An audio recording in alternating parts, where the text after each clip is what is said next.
This is At the Public Library, the video source for news and information about the San Francisco Public Library System.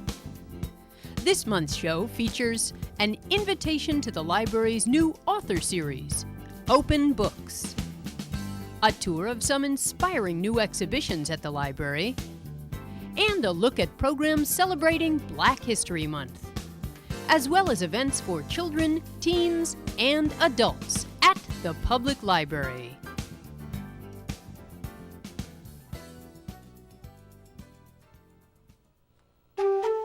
During the month of February, many neighborhood branch libraries and the main library will present a variety of engaging programs to mark the 74th celebration of Black History Month. Many of the Black History Month programs are being coordinated through the library's African American Center, located on the third floor of the main library.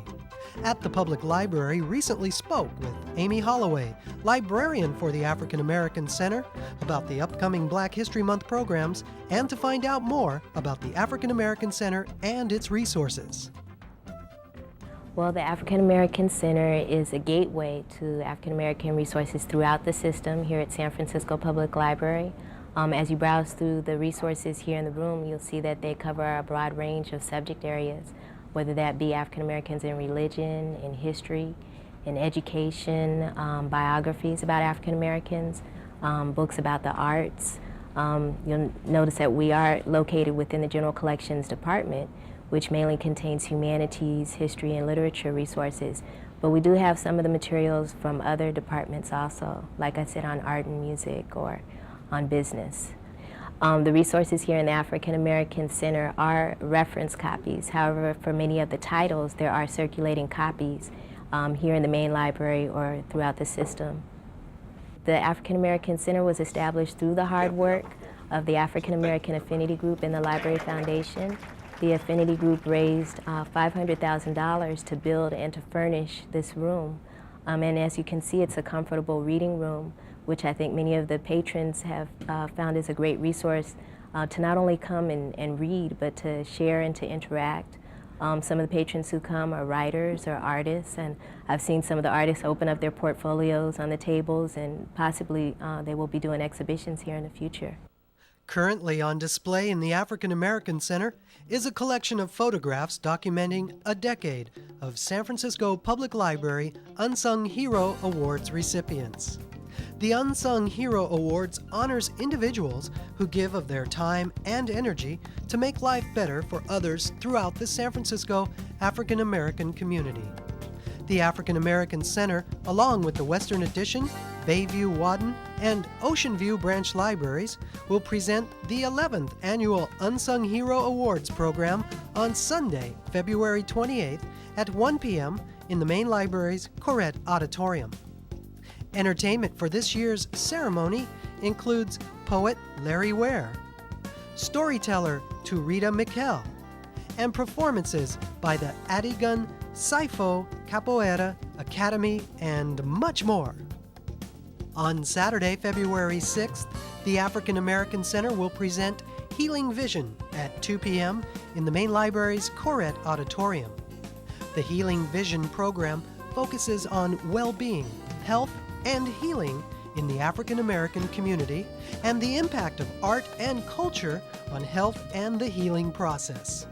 This innovative program will feature April Martin Chartrand, who will discuss the significance of art as a healing tool, poet and disabled rights activist Leroy F. Moore, Jr., and the Our Thing Performing Arts Company.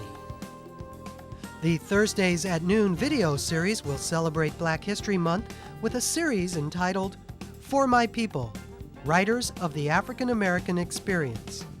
The series kicks off on February 4th with The Black Press, Soldiers Without Swords. This highly praised 1998 film is a riveting look at 150 years of African American journalism and its role in giving readers a voice and a sense of identity in a hostile world. Richard Wright Black Boy will be screened on Thursday, February 11th. This 1994 film explores the work of one of the most powerful American writers, The program recalls the poverty and racism of Wright's childhood, his role in the cultural renaissance of the 1920s, left-wing activism during the 30s, and his expatriate life in Paris during the McCarthy era. The series continues on February 18th with James Baldwin, The Price of the Ticket, an excellent biography of this major American author who called for both blacks and whites to confront their shared racial tragedy. Excerpts from Baldwin's writing capture the passionate intellect and courageous voice of a man born black, impoverished, gifted, and gay. The series concludes on February 25th with 2 films. The first, For My People, the life and writing of Margaret Walker. The first African-American to win the Yale Younger Poets Award, Margaret Walker was the first to establish a Black Studies Center at Jackson State. Her epic novel, Jubilee, was based on family history, paying tribute to the solidarity of a slave family. The second film, Toni Morrison, Profile of a Writer, is from a British television interview on the eve of the publication of Morrison's novel, Beloved. Morrison speaks of the legacy of slavery and the need for the writer to write its true humanizing history. Interspersed with passages from the book, the interview shows Morrison's powerful intellect and her empathy, the qualities that later won her the Nobel Prize for Literature. The Thursdays at Noon film series is presented each week in the main library's Corrett Auditorium. We invite you to visit the African American Center and to attend all of our Black History Month programs and exhibitions. We also thank you for any suggestions or ideas you'd like to bring for the future. And the San Francisco Public Library is presenting a major exhibition of original paintings by award-winning children's book illustrator Jerry Pinkney. Building Bridges, the art of Jerry Pinkney, is on display in the main library's Duet Gallery through March 21st. Given Mr. Pinkney's artistic commitment to themes addressing cultural diversity and to building bridges between people of different cultures, the library is particularly pleased to be presenting this exhibit throughout February, Black History Month. Originating at the Pittsburgh Children's Museum, the exhibit includes a video piece about Jerry Pinkney and 40 original illustrations created in pencil, watercolor, colored pencil, and crayons from 16 books, including the award-winning Mirandy and Brother Wind by Patricia C. McKissick, John Henry by Julius Lester, I Want to Be by Phileas Moss, and The Patchwork Quilt by Valerie Flournoy. At the Public Library, met with Mr. Pinkney in the Duet Gallery to discuss this exhibition and his work in general. It's interesting. I haven't seen this work and I've really taken the kind of time I have this morning in looking at it. And I think if there's a favorite piece, it may be that piece I did for the poster with Dr. Martin Luther King, because in some sense it really speaks about building bridges. Well, it's very interesting because building bridges is such a symbolic from getting one place to another. And to me, it means actually not only getting there, but understanding new places, new people, new cultures. It's really, in a sense, what I've tried to do with my work from the very beginning. And also that one of the things I thought about, again, revisiting this work like I'm doing today, is how every child or any child can come and find themselves reflected on the walls here. And that piece, I think, speaks to it more than some of the others, of course, because of the nature of the fact that there are portraits of children surrounding Dr. Martin Luther King Jr. and his message. I have 4 children and 7 grandchildren, and it's amazing. They take it almost in stride in a kind of interesting way. So I actually like to watch and sit and see what kinds of things that I've projects that I've worked on that has excited them. But they see it as part of their life, and I think in some sense that's good. I grew up in a neighborhood that was, in some sense, family-oriented, meaning that it was I mean, everybody took care of everyone. It was, you know, it was I was born in '39, so we're talking as a youngster. I had older folk in the neighborhood that was concerned about my life, and then I had relatives that were concerned, and we spent a lot of time with family. I think you see that perhaps coming through in my work. I mean, every holiday was a holiday celebrated with lots of family. So, and that was good. That was a richness. It's also the kind of thing I want to happen within with my children, and certainly grandchildren. And I find that the older I get and the more I get involved in my own work, I tend now to go back further to some of the old masters in fine arts and some of the masters really in illustration for inspiration. And that's a very interesting thing for any, I guess, artist to realize, that when you go back and revisit some of those masters, that it's endless. Right now, for instance, because my work is figurative, I look at the ash can, you know, with Robert Henry and Sloan, and also the fact that they were involved with everyday life and somewhat urban life, but at the same time they were involved with people and the narrative of people doing everyday things, which is a big story. So if I were instructing young people, I would tell them to look at the Ashcan School. I studied design at the Philadelphia Museum College of Art, so that if we look at the dummy books or the sketches, you'll see that the design is actually being worked out as I go along. Then once there's somewhat of a shaping of a direction, then I work with an art director. And then the art director and I would work together and creating this piece.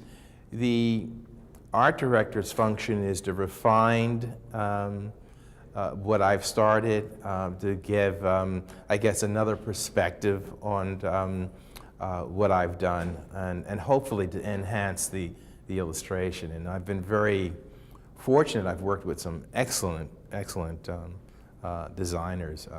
Atha Tihon is mentioned, and she's also a very good friend of mine as well. I guess always important when you look at my work is to look also at someone that I've worked with and has been working with me for a number of years, and that's Gloria Jean Pinkney, my wife, who actually have 2 books that we've collaborated on together. And the fact that in this collaboration of my work that she has played a role in many ways as that person who looks over my shoulder, and also has supplied a lot of the models for the work that you see, and has modeled herself for the work you see in this exhibition. So I think that's an important part of this exhibition too. It's collaborative, not only my talent, but a lot of folk who have supported me and my work. And now, of course, that goes a step further because I have my children that are also involved in the arts, and 2 that are involved in the making of children's books. Brian has illustrated probably over 25 books, and he's now not only illustrating children's books, but writing books and writing them as well. And then you have our youngest son, Miles, who's working on his 3rd book. He's a photographer, so he's illustrating books through photography. And Brian's wife, Andrea Davis Pinkney, is the editor of an imprint from Hyperion, Jump at the Sun. She's also actually has collaborated with Brian on a number of projects and has written novels herself. So there is this whole sharing of certainly interest and skill and craft and all that stuff.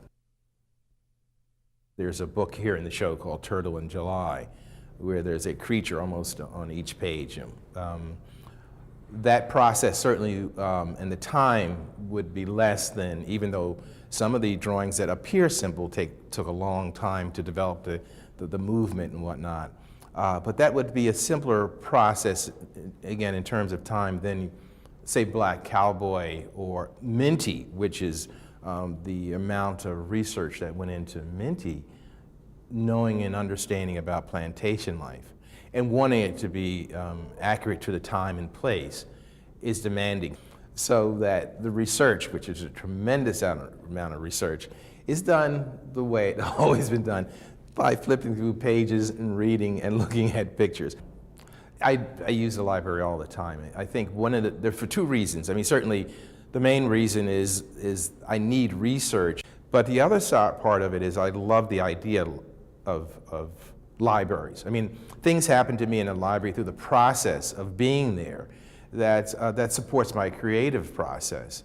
So if I'm dry for an idea, then if I can get to the library and be around creativity and the idea and the physical book itself, it really helps me very much. You know, the first, I guess, primary thing that I want everyone, especially children, to leave the exhibition with is that, first of all, that they've been satisfied, that they've had a good time and a very enjoyable experience. And then I want it to be also layered, that after that happens, then they begin to think about, hey, I know something about someone different than myself. And that in that way, they begin to start thinking about just people and the world differently and hopefully fuller.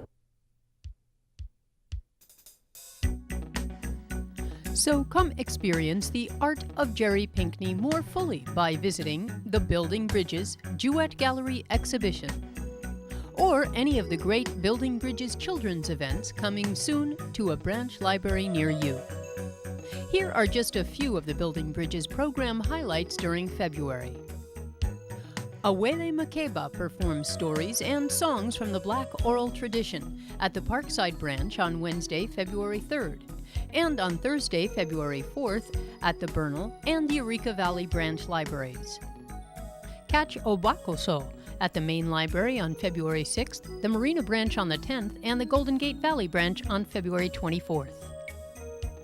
And the main library's Corette Auditorium presents a series of programs including No More Strangers Now, Young Voices from a New South Africa, on Tuesday, February 9th, for ages 11 and older. And later on the 9th, a special program for teens at the Bayview branch. On Saturday, February 20th, Family Affair will be in the main library's Corette Auditorium with African Music, Art, Culture, and History, presented in conjunction with young audiences of the Bay Area. And on Saturday, February 27th, Kathy Fink and Marcy Markser, nationally known performing and recording artists, present Nobody Else Like Me, a musical celebration of the diversity of children, in the Corette Auditorium. For more information on the Building Bridges exhibition and events, call the Library Public Affairs Office at 557-4277, or call your branch library, or find out more online at the San Francisco Public Library website, www.sfpl.lib.ca.us, and click on Kids. You can also pick up a copy of this Building Bridges programs brochure at the library. Shades of San Francisco, a community photo album of the Western Edition, is now on display in the 6th floor Skylight Gallery of the main library. This delightful photo exhibition features family, community, and neighborhood photographs that were shared with the library from private scrapbooks and collections at the Shades of San Francisco Western Edition Photo Day last year. The Western Edition Photo Day was the first of what will hopefully be an ongoing project that will expand the library's photograph collection to include personal family photos that tell the story of the city's neighborhoods. The exhibition reflects the library's goal to preserve the rich history of the various ethnic communities that have overlapped and coexisted throughout the history of the Western Addition and to document the changes in the physical landscape over the years. The Shades of San Francisco photo project is based on a successful project conducted by the Los Angeles Public Library, and similar photo projects are being replicated in communities throughout California. Library staff and volunteers selected over 400 photographs out of the 52 family collections that were brought in for the Shades of San Francisco Western Addition project. Details of the selected photos were recorded, and then the photos were copied by 2 photographers using large format cameras. For many donors, the experience of sharing their family photographs and being interviewed about their family histories was particularly rewarding. The Shades Project attracted generous people who were willing to contribute their time, their personal family photos, and their life stories. The library is grateful for the efforts of these donors. Because of their generosity, the library is better able to preserve the history of the neighborhood and make it available for future generations.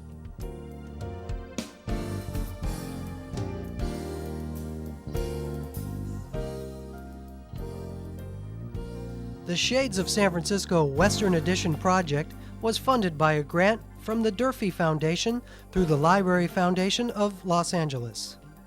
Administrative support was provided by the Library Foundation of San Francisco. Susan Goldstein, the city archivist, and Pat Ockrey, San Francisco Public Library photo curator, curated the exhibition, which was assembled through the library's Office of Exhibitions and Programs.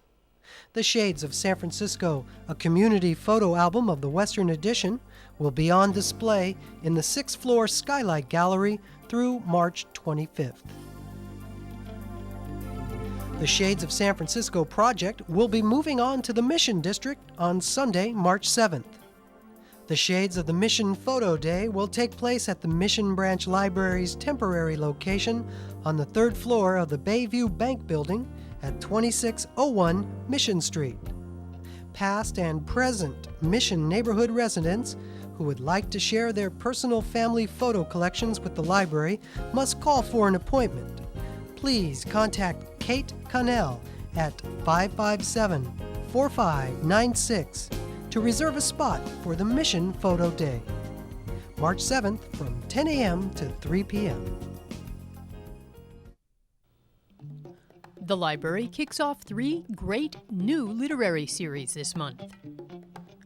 On the Page, Off the Page features monthly poetry readings by several well-known Bay Area poets, as well as an open mic segment. Moderated by the animated and energetic Diamond Dave Whitaker, February's guest poets are Bennington faculty member Jane Hirschfield and Bolinas resident Joanne Kiger. On the Page, Off the Page debuts on Tuesday, February 16th at 5:30 p.m. in the Corrette Auditorium. The library introduces 2 new author series in February. Open Books, Writers at the Library, co-sponsored by Stacy's Bookstores and moderated by radio personality Naomi Eppel, will take place the 2nd Thursday of every month, beginning with award-winning novelist and short story writer T.C. Boyle on February 11th. The program includes a reading from 6 to 7:15 p.m. with a book signing until 7:45 p.m. The 4th Tuesday of each month, Open Books will focus on new and alternative voices. Elaine Lee, author of Go Girl, the Black Woman's Book of Travel and Adventure, starts the series on Tuesday, February 23rd at 6 p.m. The editor will share practical information, advice, encouragement, and tales from her anthology by 52 travelers, from Maya Angelou to Alice Walker and Audre Lorde.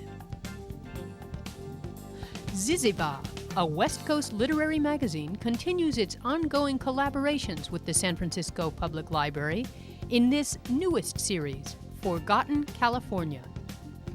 Produced by Ziziba editor Howard Junker and directed by well-known local actress Lori Holt, this Thursday evening series presents actors reading the works of authors from the Central Valley. Join us at 6:30 p.m. on February 25th for writings by Joan Didion, in the Corrette Auditorium. So come check out all our new literary series at the Public Library.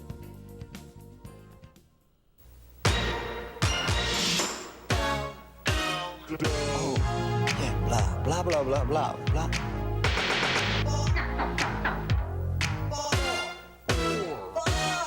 Blah, blah, blah, blah.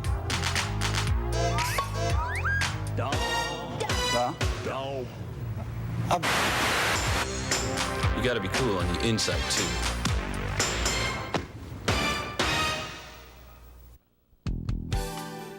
For your information, the San Francisco Public Library Full Commission meets the first Tuesday and the third Thursday of every month at 5:30 p.m.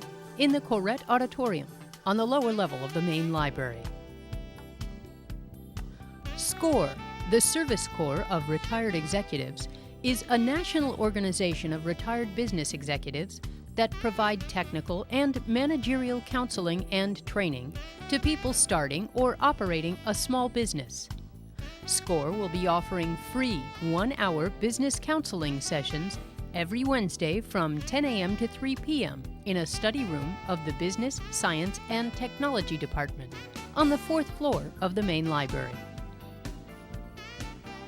If you've got some legal questions, the Volunteer Legal Services Program of the San Francisco Bar Association offers a free legal advice and referral clinic the second Saturday of each month in the main library's Latino-Hispanic Community Meeting Room at 10 a.m. The library is offering free workshops about obtaining American citizenship.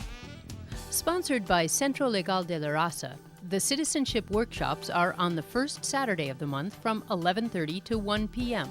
at the Excelsior branch, and every fourth Saturday in the main library's Latino-Hispanic Community Meeting Room from 10 a.m. to 11:30 a.m.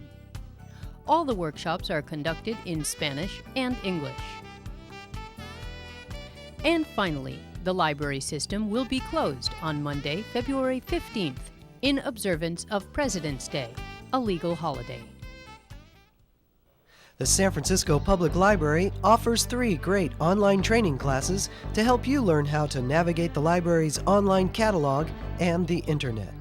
The series of classes conducted by librarians are given once a month on 3 consecutive evenings in the main library's Latino-Hispanic Community Meeting Room.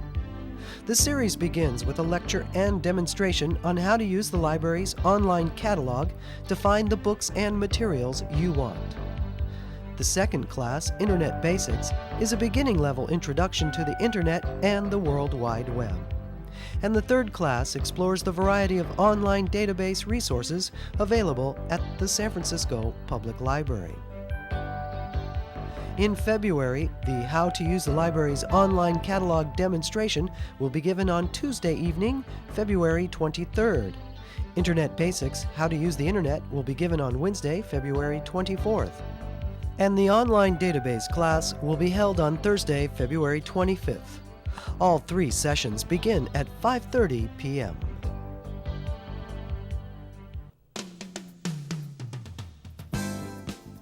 Thanks for watching at the Public Library, here on City Watch, Cable Channel 54.